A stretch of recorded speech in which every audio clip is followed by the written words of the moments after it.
Assalamualaikum warahmatullahi wabarakatuh. Salam literasi, salam dedikasi. Mari berdedikasi di dalam literasi. Dalam video kali ini kita akan mengulik terkait dengan kekuasaan di dalam masyarakat.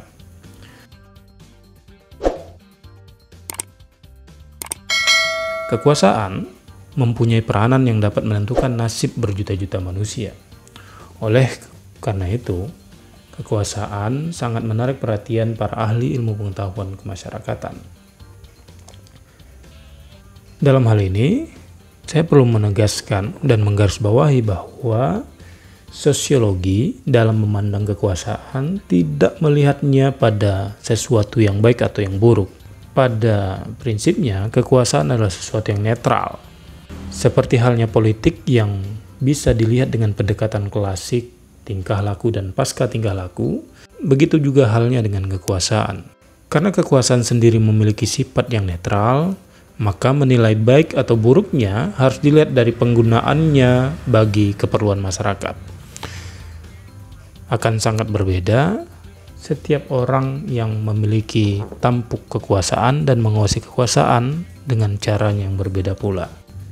Namun yang menarik bahwa ternyata tidak semua orang memiliki porsi kuasa yang sama, karena pembagian kekuasaan ini sangat tidak merata. Namun ketidakmerataan dalam pembagian kekuasaan itu justru menjadi makna yang pokok dari kekuasaan, yaitu kemampuan untuk mempengaruhi pihak lain menurut kehendak yang ada pada pemegang kekuasaan. Weber memandang kekuasaan sebagai sebuah kesempatan seseorang atau kelompok orang untuk menyadarkan masyarakat akan kemauan-kemauannya sendiri.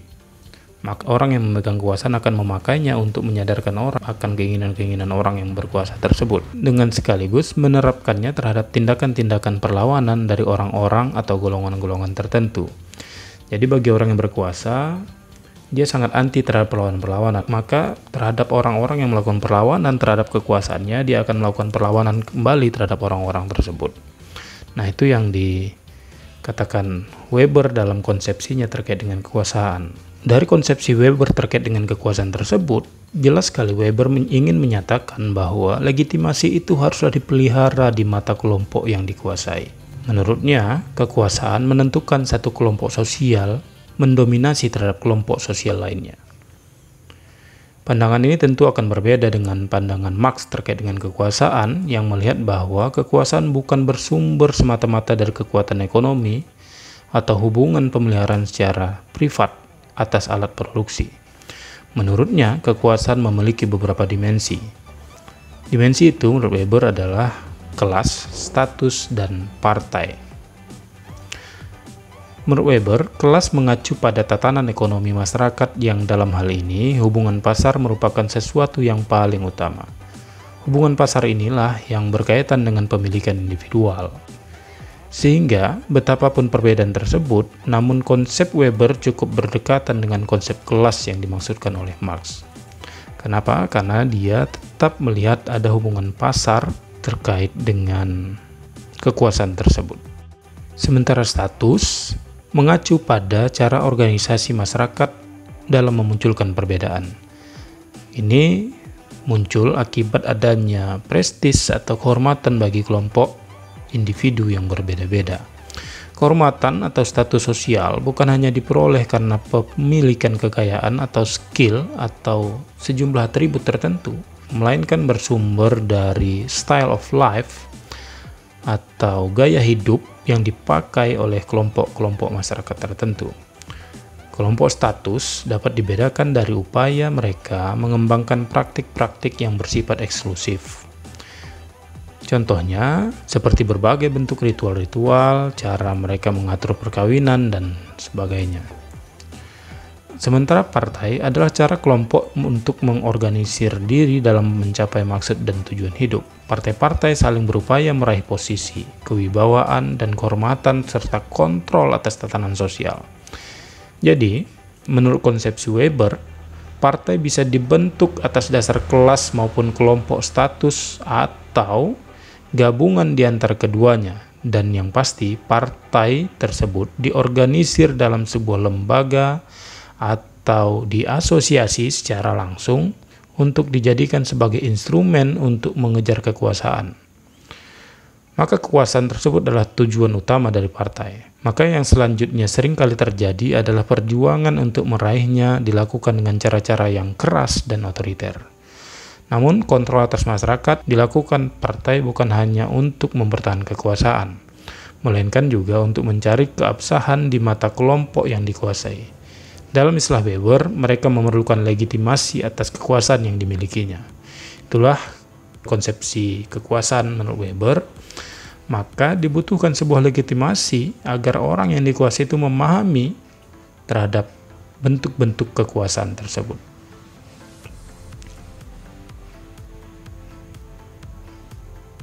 Atau dalam hal ini secara jelas Weber menyatakan bahwa legitimasi itu haruslah dipelihara di mata kelompok-kelompok yang dikuasai.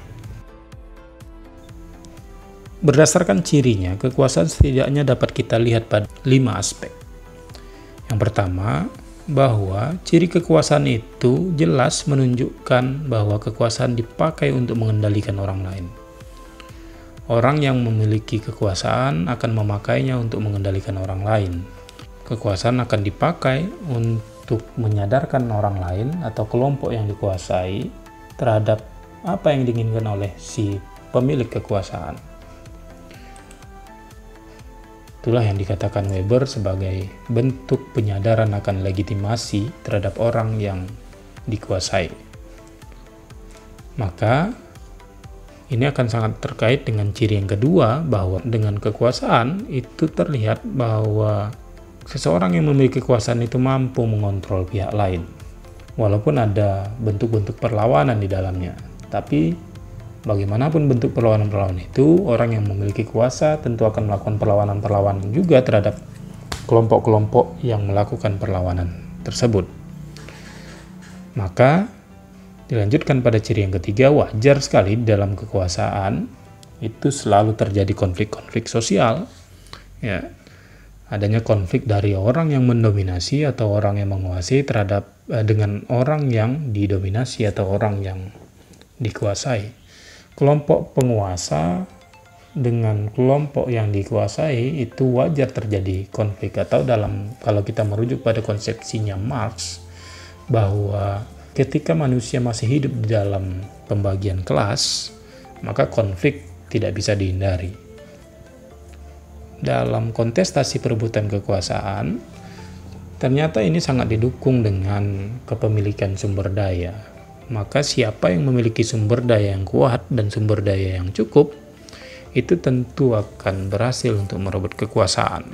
Konsepsi ini nanti akan kita bahas secara detail dengan menggunakan perspektifnya Bourdieu dalam melihat kekuasaan. Dia kemudian melihat bahwa ada 4 kapital yang dipakai dalam strategi merebut kekuasaan.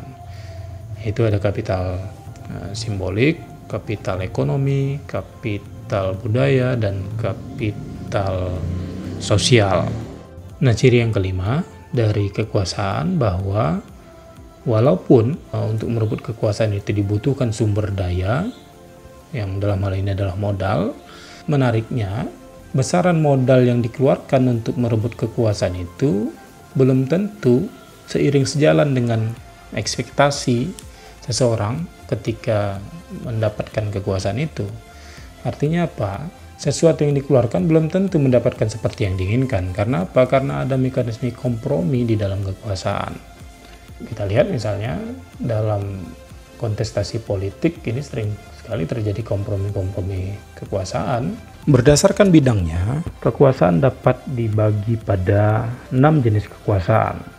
Di antaranya adalah kekuasaan militer, kekuasaan ekonomi, kekuasaan politik, kekuasaan budaya, kekuasaan pemerintahan atau kekuasaan birokrasi, dan kekuasaan hukum. Dalam melaksanakan kekuasaannya, penguasa akan menggunakan pola paksaan serta kekuatan militer agar menimbulkan rasa takut dalam diri masyarakat. Sehingga mereka yang dikuasai akan tunduk pada penguasa atau kelompok orang yang dianggap sebagai penguasa. Sehingga dibentuklah organisasi dan pasukan khusus yang bertindak sebagai dinas rahasia misalnya. Atau pada kasus-kasus tertentu, kekuasaan militer akan dipakai oleh negara atau orang yang berkuasa untuk menekan bentuk-bentuk perlawanan yang dilakukan oleh kelompok-kelompok tertentu. Gerakan-gerakan kemerdekaan di beberapa daerah, misalnya di Aceh dan Papua. Di Aceh itu ada 2 periode yang cukup membekas dalam memori masyarakat Aceh terkait dengan masa DOM, masa daerah operasi militer. Ketika pemberlakuan masa darurat militer di Aceh, itu kekuatan militer dipakai untuk menekan kekuatan-kekuatan perlawanan yang dilakukan, sehingga masyarakat atau kelompok-kelompok yang melakukan perlawanan itu dapat ditundukkan walaupun dengan cara-cara yang berbeda ya. Walaupun endingnya ada pola-pola negosiasi yang terjadi, tapi sebelum negosiasi itu terjadi, kekuatan-kekuatan militer itu dipakai untuk menimbulkan rasa takut pada kelompok-kelompok yang melakukan perlawanan. Bahkan imbasnya bukan hanya pada kelompok yang melakukan perlawanan, tapi pada masyarakat yang lebih luas. Dan trauma itu sampai sekarang pada beberapa kelompok itu masih membekas kuat. Kekuasaan yang kedua adalah kekuasaan ekonomi. Dalam kekuasaan ekonomi, pemilik kekuasaan akan berupaya untuk menguasai kehidupan masyarakat dengan melakukan pendekatan-pendekatan yang menggunakan saluran-saluran ekonomi. Sehingga penguasa dapat melaksanakan peraturannya dan menyalurkan pemerintahannya dengan disertai sanksi-sanksi tertentu. Penguasaan kehidupan masyarakat yang dilakukan oleh penguasa bentuknya dapat berupa monopoli kekuasaan, monopoli ekonomi, dan penguasaan sektor-sektor penting dalam masyarakat, dan beberapa hal lainnya. Sementara kekuasaan politik terjadi di mana penguasa dan pemerintah atau negara hadir untuk berusaha membuat peraturan yang harus ditaati oleh masyarakat melalui saluran-saluran politik, atau menggunakan kekuatan-kekuatan kendaraan politiknya dengan cara meyakinkan atau memaksa masyarakat untuk mentaati peraturan-peraturan yang dibuat oleh badan-badan berwenang yang sah. Kita lihat misalnya ada beberapa peraturan-peraturan yang mendapat penolakan dari sebagian besar kelompok-kelompok masyarakat, tapi kemudian melalui saluran-saluran politik perlawanan-perlawanan itu dapat ditekan. Kemudian ada saluran media yang juga mendukung kekuatan politik tersebut, sehingga kemudian beberapa isu perlawanan tersebut kemudian dapat diredam dengan saluran-saluran politik lainnya. Jenis kekuasaan berikutnya adalah kekuasaan budaya. Kekuasaan budaya adalah kekuasaan dari hasil karsa, rasa, dan karya manusia yang menjadikan seseorang secara tidak sadar perilakunya perlahan tapi pasti akan mengalami perubahan-perubahan. Kekuasaan yang kelima pada bidang pemerintahan atau pada bidang birokrasi.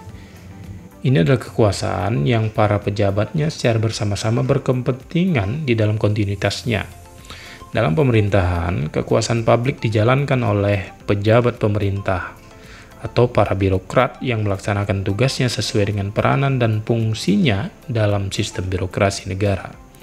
Orang tersebut harus mampu mengendalikan orang-orang yang dipimpinnya.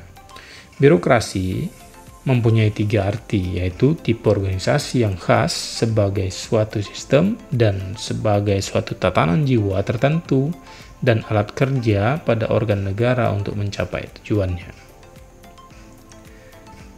Jenis kekuasaan yang keenam adalah kekuasaan hukum, di mana dalam penerapannya hukum itu memerlukan suatu kekuasaan untuk mendukungnya.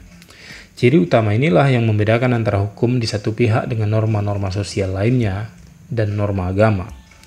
Kekuasaan itu diperlukan oleh karena hukum bersifat memaksa. Tanpa adanya kekuasaan, pelaksanaan hukum di masyarakat akan mengalami hambatan-hambatan. Selain itu, hukum merupakan pembatas bagi kekuasaan. Pertanyaan yang paling mendasar dalam hal ini adalah, Kekuasaan mana yang paling mendominasi di Indonesia ketika kita berkaca melihat pola-pola kekuasaan yang ada di Indonesia? Saya kira diskusi inilah yang akan kita bawa di dalam kelas.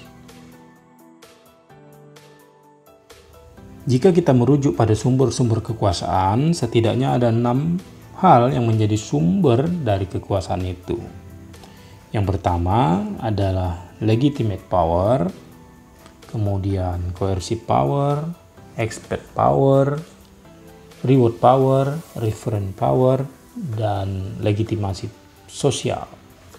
Legitimate power atau kekuasaan yang sah adalah perolehan kekuasaan melalui pengangkatan, di mana orang yang mendapatkan kekuasaan itu diperolehnya melalui aturan formal atau aturan hukum yang timbul dari pengakuan seseorang yang dipengaruhi bahwa pemberi pengaruh berhak menggunakan pengaruh sampai pada batas tertentu, yaitu tergantung pada undang-undang, surat ketetapan, dan lain-lain. Ada beberapa jabatan yang sangat tergantung pada SK misalnya. Biasanya kepala-kepala dinas, camat sekalipun misalnya di Indonesia itu tergantung pada orang yang memiliki kekuasaan di atasnya. Karena apa? Karena kekuasaannya diperoleh itu melalui pengangkatan, bukan melalui pemilihan politik. Sumber yang kedua adalah coercive power atau kekuasaan yang memaksa. Sementara coercive power atau kekuasaan memaksa adalah perolehan kekuasaan melalui cara-cara kekerasan. Misalnya melalui perang, melalui kudeta, atau perampasan kekuasaan lainnya. Yang ini sangat unkonstitusional. Sumber kekuasaan lainnya adalah expert power. Expert power adalah kekuasaan yang diperoleh seseorang berdasarkan keahlian yang dimilikinya. Perolehan kekuasaan berdasarkan keaslian persepsi atau keyakinan pemberi pengaruh yang mempunyai keahlian relevan atau pengetahuan khusus yang tidak dimiliki oleh orang lain yang dipengaruhi. Artinya apa? Orang yang memiliki kekuasaan itu memiliki keahlian lain yang tidak dimiliki oleh orang yang dikuasainya, sehingga orang-orang yang dikuasai tersebut dapat dikuasai dengan mudah oleh orang yang memiliki keahlian tersebut.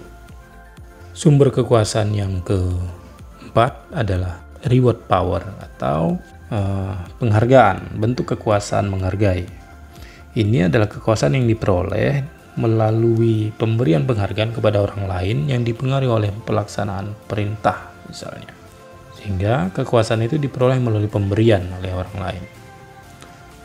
Sumber yang ketujuh adalah referent power atau kekuasaan yang dirujuk. Ia adalah kekuasaan yang dimiliki oleh seseorang melalui daya tarik seseorang, misalnya daya tarik dari penampilan fisik seseorang yang didasarkan pada identifikasi pemberi pengaruh yang menjadi contoh atau panutan bagi orang yang dipengaruhinya. Ini biasanya terjadi bagaimana seorang public figure itu menguasai fansnya misalnya. Artis bisa menguasai para penggemarnya gitu, maka para penggemar itu terkuasai atas dasar daya tarik yang ada pada sosok orang yang digemarinya.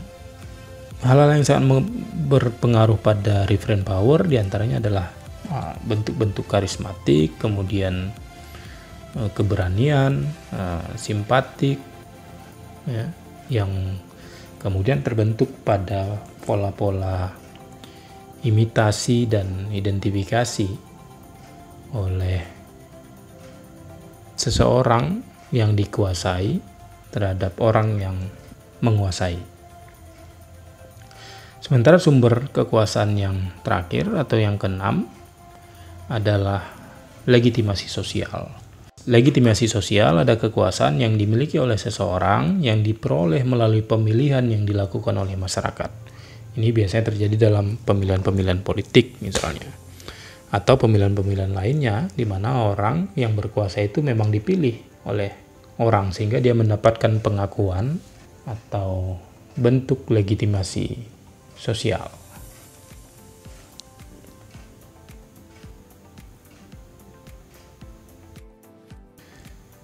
Demikian materi pengantar pada video kali ini terkait dengan kekuasaan dalam masyarakat. Pada video berikutnya kita akan membahas lebih jauh terkait dengan kekuasaan dengan perspektif Bourdieu terkait dengan arena, kapital, dan kekuasaan. Silahkan subscribe untuk terus mendukung channel ini dan klik tanda lonceng untuk terus mendapatkan notifikasi pada setiap video baru yang diupload.